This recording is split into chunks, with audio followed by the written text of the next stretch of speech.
What's up, lore masters? Today we'll be discussing a theory that was presented to me by a fan a while back, and after researching it, I think it makes a ton of sense. Let's analyze the shift from the original series warp scale, where you had ships that could go warp factor 23 or more, to the next generation scale where warp 10 was a theoretical impossibility and would have a ship and persons at all points at the same time if you went over warp 9.99 repeating. While doing research on this topic, there are two prevailing schools of thought that I've found, well, at least reasonable ones. Fandoms get really weird in their theories sometimes. But hey, I work in reasonable theories. If you want something pulled out of your ass, go to MatPat. Alright, now that I'm done picking unnecessary fights with bigger channels that would have probably helped me out if I had not chosen to be a jerk, let's get into it. The faster-than-light warp scale has been described as time warp, warp factor, or just warp itself. So, let's say that you've engaged your faster-than-light engines. You would describe that as going time warp factor 1, or just warp 1. Or whatever number you're going at, warp 1, warp 2, warp 9, whatever. The only real issue here is the use of the term time warp factor. Now, outside of canon, we are given the reasoning for why this was used, but alpha canon explanations are a bit more difficult to parse out.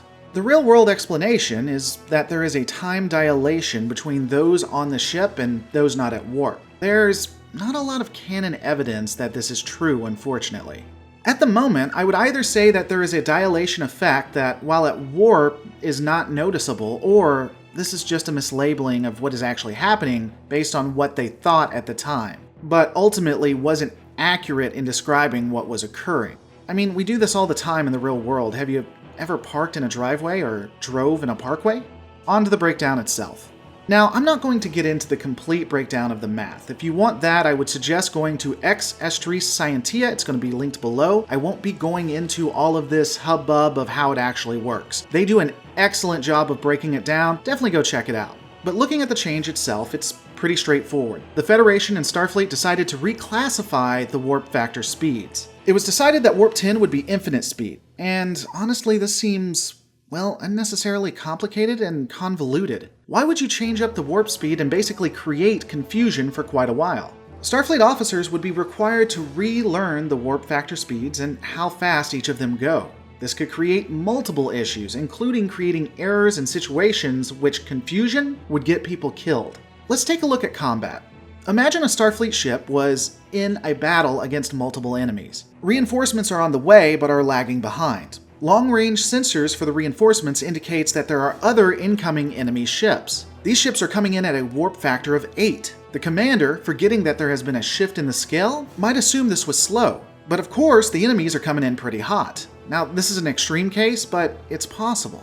I mean, imagine the conversation the Admiral had for this. Broccoli! I just had a great idea!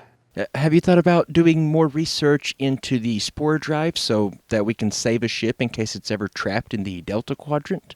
No, Broccoli! You are so stupid! No wonder you are the poster boy for why abortion is now legal! What does that even mean?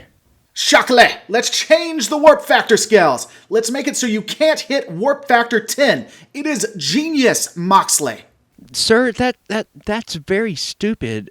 I mean, we would have to recalculate an entire faster-than-light equation that's already insanely complicated, and then retrain every Starfleet officer. The logistics of this are on par with your idea to call every change a minor refit. Coxley, stop talking. Make my warp scale change. Also, make sure that we promote science officers who don't have a ton of experience on new ships to captain those ships that are underprepared for combat and send them into combat situations. Make it a standing order. I need bacon. So, yeah, that's probably how it happened. Also, another interesting detail that kind of goes into why this doesn't make a ton of sense is that the decision to reclassify the warp scale itself was also used by other corresponding powers. Romulans, Klingons, and even aliens that haven't encountered the Federation yet, they'd use the warp scale that is used by Starfleet. I mean, was there a general memo sent out or something? Okay, anyway, potshots aside, it's not unreasonable that this is what occurred. I'm sure there will be someone in the comments stating how a similar situation happened in real life and it's not a big issue. I do think there are holes in it, but it is possible this is simply what happened. Though, the other theory, which I like a bit more and it makes more sense to me, is that there was a new drive created. In Star Trek III, The Search for Spock, the USS Excelsior was outfitted with a Transwarp drive. Fun fact here, the word Transwarp is actually never used in the movie itself. We only know that it is a Transwarp drive due to a display. Anyway, during the search for Spock, the Enterprise attempts to escape from space dock itself, which isn't Starbase 001, we know. Fuck you, Discovery.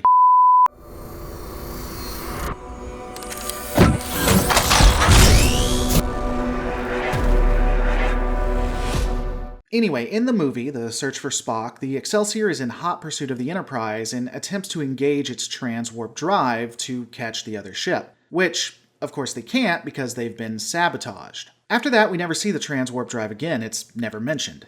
And I mean, after it was sabotaged, did they just give up? I mean, what occurred? Geronimo Oxley! Sir, that's not even close to my name. I mean, for a skit, it's just bad writing. Shut up, drunk child of an incel! Captain Kirk has sabotaged the transwarp drive. Yes, sir. We're getting it fixed right now. It should be fully functioning within 12 hours. No, scrap the entire idea. Wait, what? You want to scrap it just because it was sabotaged by a chief engineer that we trusted? Yes, Proxima Lee. Also, let's make sure that Starfleet only cares about the whims of the populace. That way, only a scant few years of an attack by a cybernetic species kills tens of thousands of officers and nearly destroys Earth will stop researching ways to kill them because Mama Janet feels everything is fine in her tidy whities. Whatever. I don't belong in this time period anyway. What's an incel?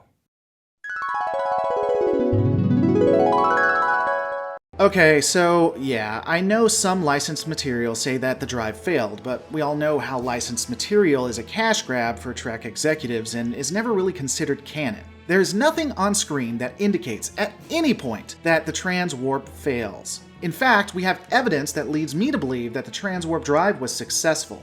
Let's consider Undiscovered Country. The USS Excelsior is stupid fast here, unreasonably so. When we see the ship in the Beta Quadrant during scientific research, and then its arrival to assist the Enterprise at Khitomer, which are two different events of course, but how fast it's moving, well, again, look at where it was supposed to be and where it went. The distance traveled is either an inconsistency and bad writing, or the Excelsior was using a warp drive that would allow it to move faster.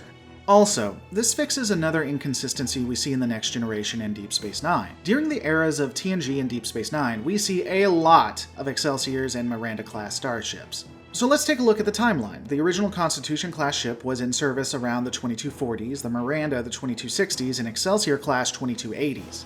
Think about it. Perhaps the reason we don't see Constitution-class ships is due to the design and layout that would prevent the installation of the new transwarp drive. However, the advanced and modular designs of the Miranda and Excelsior allowed it to be installed with relative ease. Insert minor refit joke here. Now, I'll be honest, personally, I think that the reason we don't see classes of the Enterprise until the Ambassador is due to Starfleet probably decommissioning the series, and they did this in reverence to the Enterprise itself.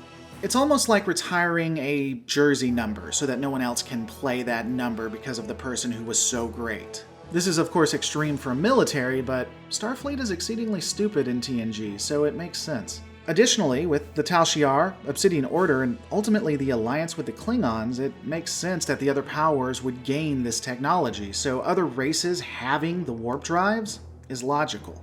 Even now, I can hear lovers of the original series chomping at the bit, and let's just address it.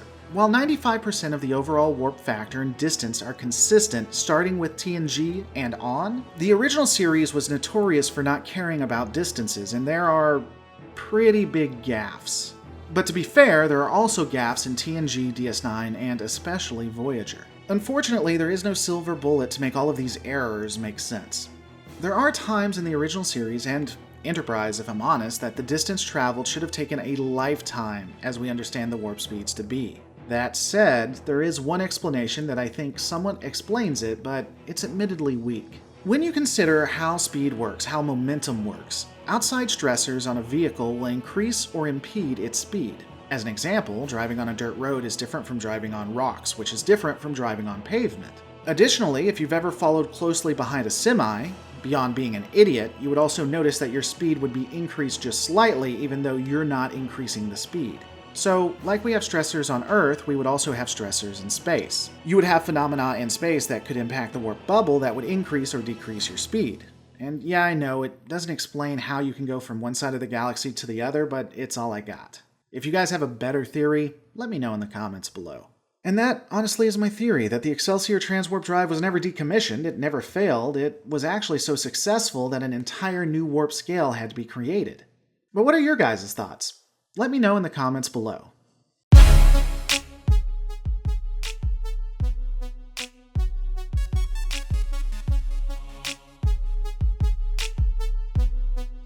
Hey guys, thanks so much for watching. If you like what you see, please help me take this channel to the next level. Right now, I am bound to the overlords of YouTube and how their algorithm works. Help me break free by making this channel completely fan-funded. Check me out at patreon.com/Lore Reloaded. Don't forget to rate, comment, and subscribe, and I'll see you on the next Lore Reloaded.